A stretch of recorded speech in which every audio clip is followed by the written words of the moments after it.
15 ways to sell more easily and with no additional budget. Keep in mind that we are talking about a mostly small business owner and sales department audience. Therefore, everything is greatly simplified without series, canvases, and other fancy stuff. Subscribe to become rich and successful in 2023 and press all the necessary buttons not to miss next cool guideline. Someone will say that this is a revelation of Captain Obviousness, but all points are from practice. Put a verb in the headline. The key offer to the customer should be expressed in the headline, in the branding, in commercial offers, and in other materials. If it's not already fixed it right away. The headline is still the first thing the customer will see, and if they don't understand how the product will help them live better, they will live forever. A common mistake is to focus on yourself and your product rather than the value to the customer. If you don't know what a value proposition is and don't want to get into it, here is a somewhat primitive, not always working, but sometimes effective way to fix it. Try adding a verb, which is call to action, to the headline if it's not there. To do this, you have to think about the client and what they really want. Use AIDA. At this point, I'm risking getting kicked out by the marketers. So right away disclaimer, yes, I know that AIDA is literally 100 years old, that in its original form it can be considered obsolete, and that there are many criticism variations with alternatives. Take your web links, scripts, presentations, commercial offers, and other documents and check if you have the following sequential structure. If not, but you are familiar with AIDA and understand why it's not applicable in your situation, that is fine. I see it, I like it, I want it, I got it, yeah. Ask more questions. A classic problem with salespeople is that they don't yet know the customer's needs.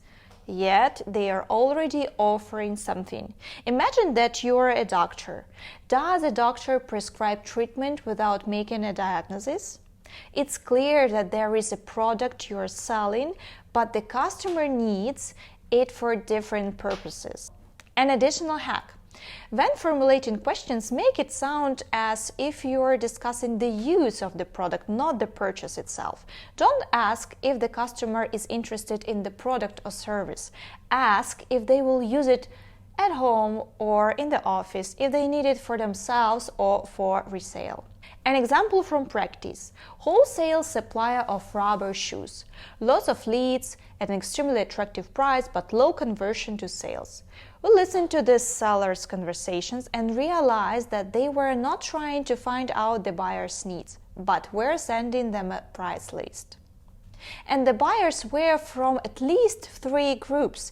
They bought for themselves, construction companies or whatever, they bought for resale stores, and they bought together. They all end up buying boots, but they have very different needs in terms of assortment, timing, delivery, packaging, and so on.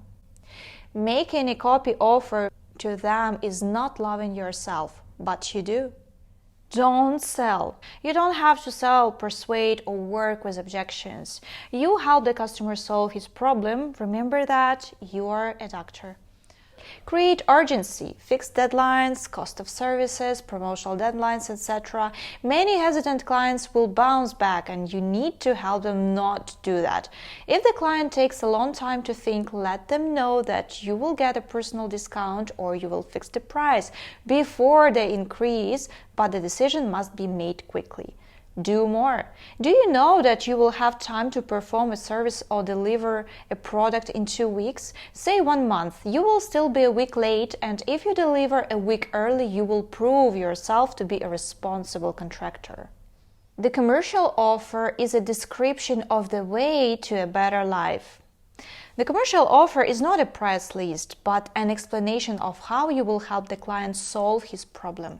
To be more specific, move from point A to point B, that is, from today's mediocrity to a bright future.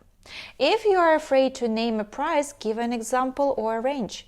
If it's too scary to name an amount or it's not clear what the client is expecting, name the cost of the biggest similar project or range. Use the anchor effect in pricing. If you don't know about the anchoring effect, here is a starting point.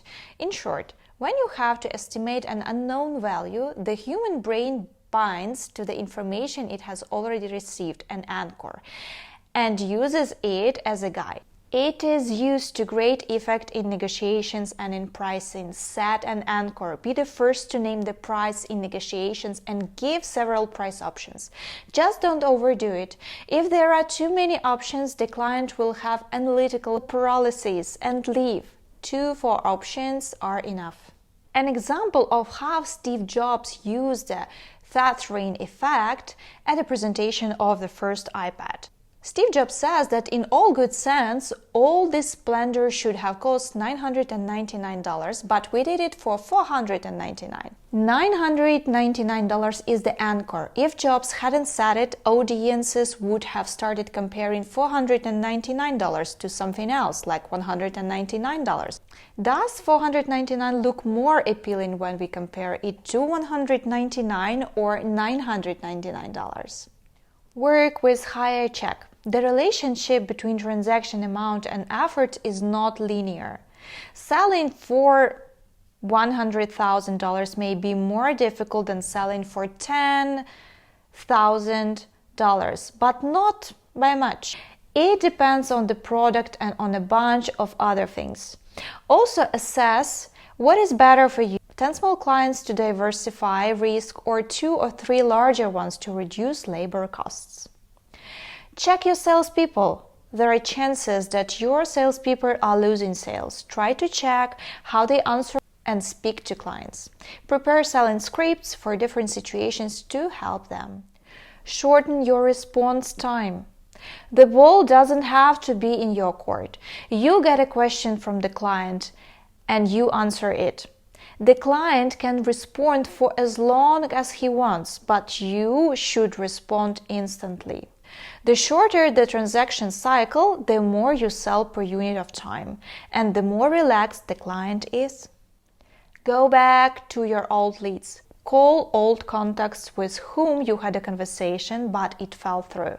The situation may have changed, as may the needs. Back it up with a discount or a promise to fix the price. Expand your communication channels. Your client doesn't like to talk on the phone and prefers to WhatsApp or text. Don't try to change it. It won't work anyway. And the last one, create an obligation with the client. Think about what you can do for free for the client in the negotiation phase to make him feel indebted. This is a psychological effect that works like this. You give something to someone for free, and that person's brain tries to balance, bringing the score from 1-0 to 1-1. We hope this video was really useful for you, and if you have any questions, please don't hesitate to comment below. Also below this video you may find different channels on different social media to subscribe. Why? To get the fresh information, news, events, insights on a daily basis. Choose the most appropriate one.